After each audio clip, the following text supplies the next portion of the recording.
Dans le cadre du projet Enseignement et encadrement à distance, le groupe scolaire Taïba Elite déploie tous ses efforts et met en place tous les moyens nécessaires pour réussir cette nouvelle méthode de travail.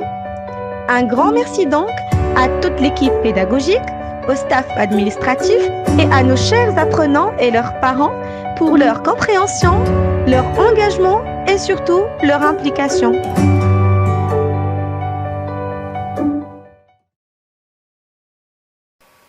Bonjour les enfants, j'espère que vous allez tous bien ainsi que tous vos proches.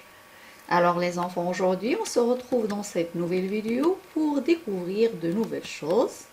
L'activité d'aujourd'hui est celle de la grammaire. Le titre de notre leçon est le but. Les objectifs sont les suivants. Exprimer le but et reconnaître les expressions du but. Passons maintenant à la découverte. Partie support, nous avons deux parties. Voici la première et voici la deuxième. Je vais passer maintenant à la lecture des exemples. Restez avec moi, suivez et faites attention. Elle fait du footing pour entretenir sa forme. Il doit élever la voix afin de se faire entendre. Il s'est mis à courir de peur de rater l'autobus. Mathilde fait beaucoup d'efforts dans le but de réussir. Deuxième partie. Il te faut des papiers d'identité pour que tu puisses t'inscrire. Nous prenons nos parapluies de peur qu'il ne pleuve. Très bien les enfants. Comme vous pouvez le remarquer, dans tous ces exemples de la partie 1 et aussi de la partie 2, nous avons exprimé le but. C'est quoi le but? C'est l'objectif. C'est très bien. Nous avons deux façons d'exprimer le but. Voici la première et voici la deuxième. La première, c'est quand nous avons le même sujet.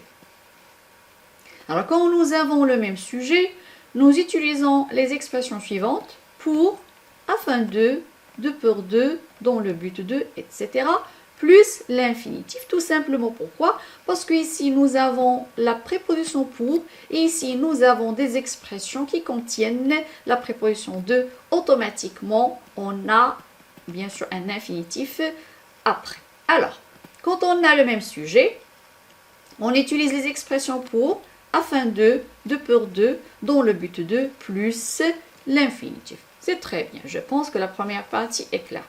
Passons maintenant à la deuxième partie. Bien sûr, comme vous pouvez remarquer ici, nous n'avons pas le même sujet. Le premier sujet, c'est il. Le deuxième, tu. Ici, le premier sujet, nous.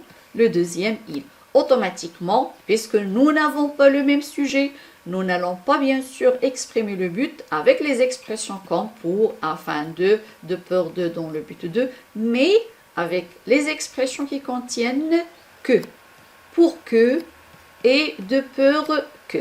Alors les enfants, si nous n'avons pas le même sujet dans les deux propositions, ça veut dire la première et la deuxième, nous utilisons les expressions suivantes, des expressions qui contiennent que, d'accord les enfants, comme ici et ici, et automatiquement, après ces expressions, nous avons le subjonctif. Alors, pour que, plus le subjonctif, de peur que, de crainte que, etc., plus le subjonctif. Je vais faire un bref rappel ou bien une brève récapitulation.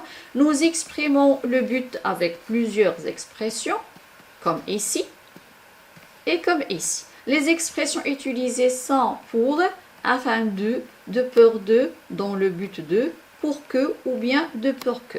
Nous avons deux façons d'exprimer le but. La première façon, comme ici, nous avons le même sujet. Automatiquement, nous utilisons les expressions que vous voyez ici, plus l'infinitif. Si nous n'avons pas le même sujet comme ici, nous utilisons des expressions de but où il y a que, mais bien sûr, il faut faire attention à, bien sûr, au temps verbal ou bien au temps du verbe. Ça veut dire pour que, de pour que, plus le subjonctif. C'est très bien les enfants, restez avec moi. Nous passons maintenant à la mise au point, la règle. Le but et l'objectif. Pour exprimer le but, on emploie pour, afin de peur ou bien de crainte de, dans l'espoir de, en vue de, plus l'infinitif quand on a le même sujet. On utilise également pour que, afin que, de peur, de crainte que, dans l'espoir que, en vue que, etc. Plus le subjonctif quand nous avons deux sujets différents. C'est très bien les enfants. Maintenant, nous passons à l'application pour voir si vous avez compris. Complète ces phrases en choisissant parmi les mots suivants, exprimant le but. Très bien. Vous allez utiliser les expressions suivantes en vue de crainte que, afin de, pour que et pour. Voici les phrases, je vais les lire. Je me réveille tôt, ne pas arriver en retard au travail. Il travaille bien à l'école, ses parents soient fiers de lui. Sabrine achète des jouets à son petit frère, lui faire plaisir. Marie parle gentiment à ses élèves, il n'ait peur d'elle. Liliane nous appelle, l'aider à déménager. Faites attention, s'il y a bien sûr un infinitif. Faites attention aussi quand il y a le subjonctif pour pouvoir compléter avec des expressions où il y a de, ou bien pour, ou bien avec les expressions où il y a que. Voici les enfants, notre séance touche à sa fin. Je vous souhaite une très très bonne journée et au plaisir de vous revoir une autre fois.